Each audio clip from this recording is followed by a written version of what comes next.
Hey, what's up guys? My name is Otis Ferguson and welcome to my channel. In today's video, you'll learn who I am, why I started this channel, and by the very end, a basic financial principle that all wealthy people know and use. So just a little bit about myself. I'm currently a senior at Howard University where I'm studying economics. I started off on the pre-med track with sports medicine as my major, but always had a desire to take business classes or even minor in business, but because it was unavailable, I had to stick out that first year of being in pre-med and taking science classes, which was cool, but it wasn't me. So the summer going into my sophomore year, I decided to switch over to economics, and I stayed in the same school, so I didn't lose any credits, and basically that was one of the best decisions I've made personally, and it's helped with my professional development and just learning more about myself and what I really want to do and what I'm passionate about. So this summer I've had the opportunity to intern at ELE Wealth Management, which, as the name suggests, is a wealth management firm which basically helps their clients to reach their financial goals and to plan for their financial future. And so this is literally right up my alley. It's home, so I've been able to have free meals and free housing, which is always a blessing. But the internship is run through the firm's foundation, which is ELE Cares Foundation. And the internship has been broken down into two parts. One is shadowing an executive, and the other is project-based. So this brings me to why I'm starting this channel. So it's actually the project-based side that created the opportunity for me to launch my YouTube channel and focus primarily on K-12 financial literacy. Alright, so as I mentioned before, next I want to jump into one of the most basic but one of the most useful financial tools that all wealthy people use. Budgeting. I'm sure you've heard it before, the United States budget. I gotta create a budget for my spending, but what does it really mean? What does it look like to have a certain amount of money set aside for your expenses, for your investing, for your saving, for your planning, all of that? It's important that you understand the fundamental principle of budgeting, because this is how you'll be able to section off your money and basically organize it in a way that you always can track it and you can always understand where your money is going towards. If you're making a lot of money, you can understand where it's gonna go, and if you're losing money, you can look at it to see where your money is leaving out from. Budgeting can get very complicated, it can get very complex once you start making a certain amount of money, and obviously depending on what your expenses are. But just for myself personally, the way that I got into budgeting, or basically just wrapped my head around the concept, actually came from this piggy bank right here. So as you can see, it's got 4 different sections on it.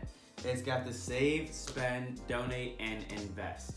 And I know you're probably thinking like, okay, there's no way all the money that you have, which is not a lot, all the money that you have right now can fit in this bank. And yeah, you're right, it can't. But this basic principle is, this piggy bank helped me to understand that there are different sections of the money that you save. You don't just simply put it all in one place and expect to build wealth that way. So I kind of just use this as a reminder that when I make money and whenever I get a payment, whether it's through my internship that I'm getting paid for right now, or a job, or any type of money that comes into my pocket, I think about this model right here. And basically what it does is I get to dictate what percentages of my money go where. And by doing this, I know that I'll always have a section of my money that's growing, a section of my money that is stored away for an emergency or for a rainy day. I know that I have money going towards a better cause or a bigger cause than just myself. And then obviously with spending, you need to spend a certain amount of money to live and to survive, so there's always space for that as well. But more specifically though, as an intern in a wealth management office, I've received a lot of opportunities, but one of the things I made sure to take advantage for you guys was speaking to the CEO to get a breakdown of the preferred percentages for each section of your budget.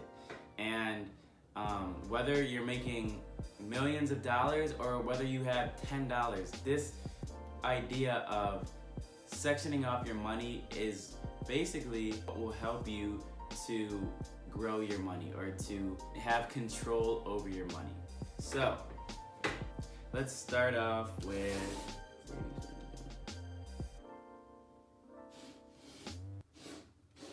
first, we'll start off with saving. Saving is critical because it's like the home base. It's kind of like, your dock or your anchor, where no matter how much money you're making or how much money you're losing, you can always resort back to the money that you have set aside specifically for your savings. So the preferred percentage of your money that should go to savings is 20%. 10% of that is your own and for, whatever current situations you have. And then the other 10% being for retirement planning. Next, we'll go to the investing. Now, investing, this varies from person to person, because, depending on who you're talking to, some people might barely invest money or some people might invest all their money. And that honestly comes to your confidence and your knowledge of what it is you're investing into. There are some people who invest no money, and the problem with that is your money never grows. But there's also people who invest nearly 100% of their money. For example, Elon Musk makes millions and billions of dollars, and with all that money, he invested nearly 100% of that money to where he literally had to ask a friend to help him pay for his rent. I wouldn't suggest investing 100% of your money, but again, if you have enough confidence and information on what it is you're investing in, it's your money, and it depends on what you're comfortable with. But the preferred percentage that should be set aside for investing is 20%. Next is donations. I believe that donation is kind of slept on, or it's kind of forgotten about, because it seems like something that you just kind of do when you feel like it, or when you feel good, or when you feel moved by a certain cause. But actually, donation should always have a place in your budget. For me, my 10% goes towards church and tithing. But if that's not you, if you're not somebody who goes to church, that's perfectly okay. There's plenty other ways to donate. You can donate to scholarships, you can donate to the arts, you can donate to charity. So there's plenty of ways that you can give your money away, but it's all about finding a cause that's bigger than just yourself, or understanding that money is a tool that can be used to create opportunity or create avenues for other people. So I think that just as long as you remember how important it is to donate, you can never donate too much. You can never give too much. I know Tony Robbins is a huge advocate of this. He said that there's a point where he was giving so much that he literally felt like he couldn't give enough, or as much money as he gave, he always made that much more back. So for me, I personally believe that the preferred percentage to set aside for a donation is 10%. Last but certainly not least, we have spending. With spending, it can vary on the person, but for me, I believe that the preferred percentage to set aside for your spending is 50%.